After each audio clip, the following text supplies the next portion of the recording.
Doctor Tanpure कारखान्याच्या निवडणुकीचा नगारा वाजला असून सर्वच नेते म्हणतात कारखाना सुरू झाला पाहिजे. मात्र निवडणुकीत उभे असलेले नेते मंडळींकडून कामगारांचे थकीत रक्कम देण्यासाठी काय भूमिका घेतली जाणार आहे, या निवडणुकीत नेतृत्व करत असलेल्या नेत्यांनी कामगारांना सांगावे, असा खडा सवाल कामगार युनियनच्या वतीने विचारला जात आहे. राहुरी येथे राष्ट्रीय साखर कामगार युनियनच्या वतीने पत्रकार परिषदेचे आयोजन करण्यात आले होते. यावेळी युनियनच्या वतीने सत्ताधारी नेत्यांवर गंभीर आरोप करण्यात आले. राहुरी येथील डॉक्टर तनपुरे कारखान्याच्या निवडणुकीची रणधुमारी सुरू झाली आहे. या दरम्यान कामगारांनी निवडणुकीच्या रिंगणात उभे असलेल्या तीनही पॅनलच्या प्रमुखांना समक्ष भेटून कामगारांची कैफियत मांडली.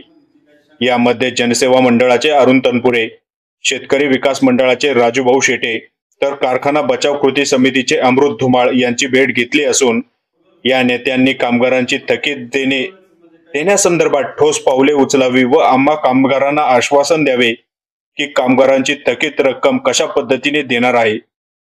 डॉक्टर तनपुरे कारखान्याचे 80% कामगार हा ऊस उत्पादक आहे. कामगारांचे तब्बल 138 कोटी देणे आहे. मात्र आपल्या कामगारांचे देणे देण्यासाठी ठोस भूमिका कोणही सांगत नाही.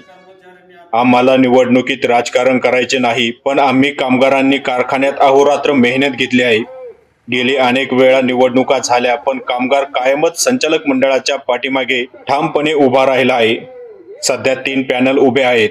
आमचा विचार झाला पाहिजे, आम्हाला ठोस निर्णय दिला पाहिजे, अशी मागणी युनियनचे अध्यक्ष गजानन निमसे, उपाध्यक्ष अर्जुन दुसिंग, सचिव सचिन काळे यांनी पत्रकार परिषदेत मांडली आहे.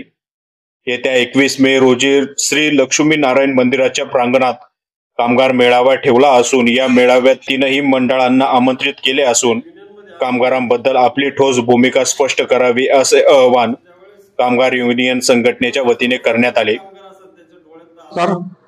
मी गजानन दगडू निमसे, अध्यक्ष राष्ट्रीय कामगार युनियन श्री शिवाजीनगर.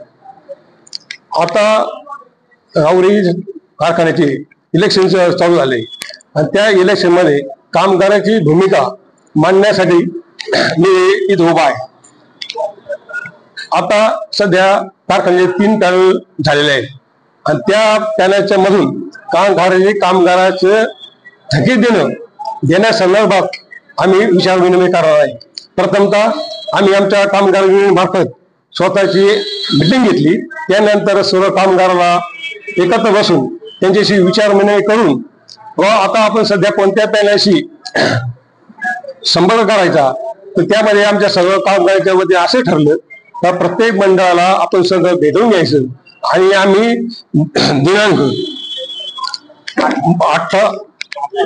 21/5/25 रोजी सकाळी 9 वाजता लक्ष्मीनारायण मंदिर येथे मीटिंग आयोजित केली कामगारांची. त्यामध्ये सर्व पॅनलला मी आमंत्रित केलं आहे आणि त्यांनी प्रत्येक पॅनलनी ते स्वतःच कामगाराबद्दल जे दिन आहे त्याबद्दल त्यांचं काय विजन आहे, कामगार करतात ते काय करणार आहेत आणि कसं पद्धतीने देणं देणार आहेत. आतापर्यंत प्रत्येक पॅनलचं असं म्हणणं आहे का कारखान्यात फार तोटा आहे, बँकेचं कर्ज आहे, इतर देणी आहेत, हे देत असताना कामगारचा देण्याबद्दल कुठेही नाव निघत नाही, कुठे त्याचा बोध होत नाही आणि प्रत्येक वेळी कामगाराच्या नावाने चर्चा होती की कामगार उपनिषद करतात, कामगार कारखाना बंद पाडलेला आहे, परंतु खरी वास्तवता तशी नाहीये. आजपर्यंत कामगारांनी प्रत्येक संचालक मंडळाला, प्रत्येक बॉडीला सहकार्य केलंय. त्या सहकार्यामुळेच आजपर्यंत कारखाना चालू आहे.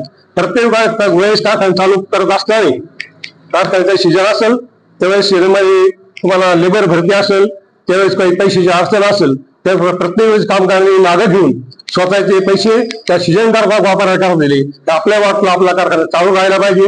कारखाना चालू राहिला तर सगळं शेतकरी व्यापारी सगळ्यांचे त्यामधून आर्थिक उन्नती होती आणि प्रत्येक आम्ही सहकार्य केलं आहे. आणि सहकार्य केल्यामुळेच आज 138 कोटी थकले हे केवळ थोडे थोडे करून आतापर्यंत झाले. केवळ कामगारांनी सहकार्य केलं, त्यांची भावना चांगली होती, त्यामुळे जे रक्कम थकीत झाली. तरी आता उद्याच्या मेळाव्यात आम्ही त्यांना आव्हान केले, त्यांनी प्रतिनिधी घ्यावं, कारखाना चालू करावा. त्याला आम्ही कारखाना चालू करण्याबाबत शुभेच्छा देतो. परंतु त्याबरोबरच कारखान्याचे कामगारांचे देणे संदर्भात मी आम्हाला मार्गदर्शन करावं, आमचं जे कसं देणार ते दाखवावं. ते त्यांची मिटिंग झाल्यानंतर प्रत्येक मंडळाचं आम्ही सगळं त्यानंतर कामगार त्या मेळाव्यामध्ये आम्ही आमचं काय असेल भूमिका ते स्पष्ट करू. तनपुरे सहकारी साखर कारखान्याच्या होऊ घातलेल्या पंचवार्षिक निवडणुकीच्या निमित्ताने आज आम्ही राष्ट्रीय साखर कामगार युनियनच्या माध्यमातून या ठिकाणी या निवडणुकीमध्ये होऊ घातलेल्या या उद्याच्या निवडणुकीत कारखाना कामगारांच्या बद्दल जी थकीत मोठी रक्कम थकलेली आहे, कामगारांची सुमारे 138 कोटीची येणी आहे, ती मिळण्याकरता आताच आमच्या सहकार्यांनी अनेक भूमिका आपल्याला विशद केलेल्या आहेत.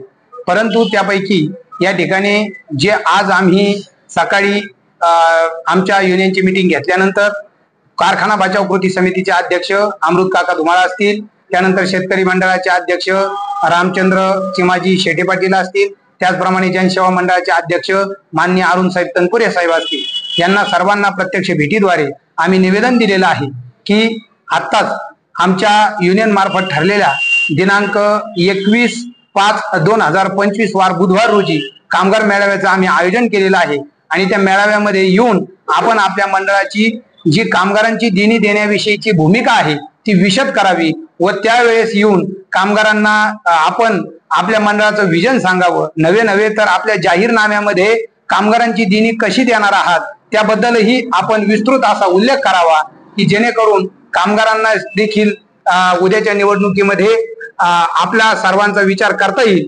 व याद्वारे अजून एक गोष्ट मी आपणास स्पष्ट करू इच्छितो की गेल्या अनेक वर्षापासून कारखाना बंद आहे, परंतु कारखाना बंदचं खापर सातत्याने कारखाना कामगारांवरती फोडलं जातं.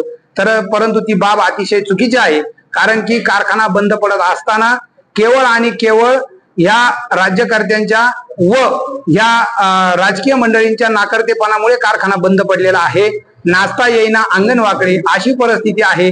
कामगारांना पुढं करून त्यांचं पाप ते आमच्या आडून झाकण्याचा प्रयत्न करतात. ही गोष्ट अतिशय चुकीची आहे, कारण की ज्या वेळेला कारखान्याला आर्थिक तुटवडा भासला त्या वेळेला कामगारांनी पगार न घेता या कारखान्याची ओव्हर ऑइलिंग असेल, या कारखान्याची लेबर भरती असेल, या कारखान्याचे वेगवेगळे इतर काही काम असतील, त्या सर्वांसाठी कारखान्याच्या कर्मचाऱ्यांनी त्यावेळेला पगार हा घेतलेला नाही. उलट पगाराचे पैसे या संचालक मंडळाला वापरायला दिलेले आहेत.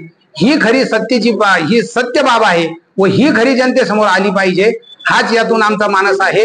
कामगारांनी आजपर्यंत कारखान्याला वेळोवेळी जी मदत केली म्हणून आता हे इलेक्शन होत आहे, नाहीतर याच्या पूर्वी 10 वर्षापूर्वीच कारखाना बंद पडला असता. परंतु या ठिकाणी हे कुठलेही राजकीय मंडळी हे या ठिकाणी मान्य करणार नाही. परंतु यातून आम्ही एकच नमूद करू इच्छितो की कामगारांची 138 कोटींची जी देणी आहे ती आपण यापुढे भविष्यामध्ये कशी देणार आहात.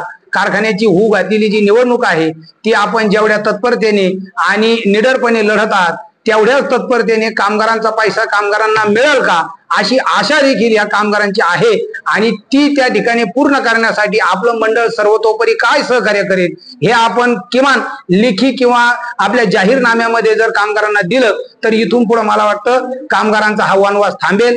असं एवढं बोलून मी यावेळी कामगार युनियनचे राजूभाऊ ढोकणे, नामदेव ढसाळ, राजेंद्र गागरे, ईश्वर दुधे, दिलीप कोहकडे, बाळासाहेब तारडे, सीताराम नालकर, सुरेश तनपुरे, कैलास झावरे, शिवाजी नालकर, संदीप शिंदे, वसंत बर्डे, संपत जाधव, बाबासाहेब मुसमाडे आदी उपस्थित होते. विजन प्लस न्यूज साठी मीनाश पटेकर, राहुरी.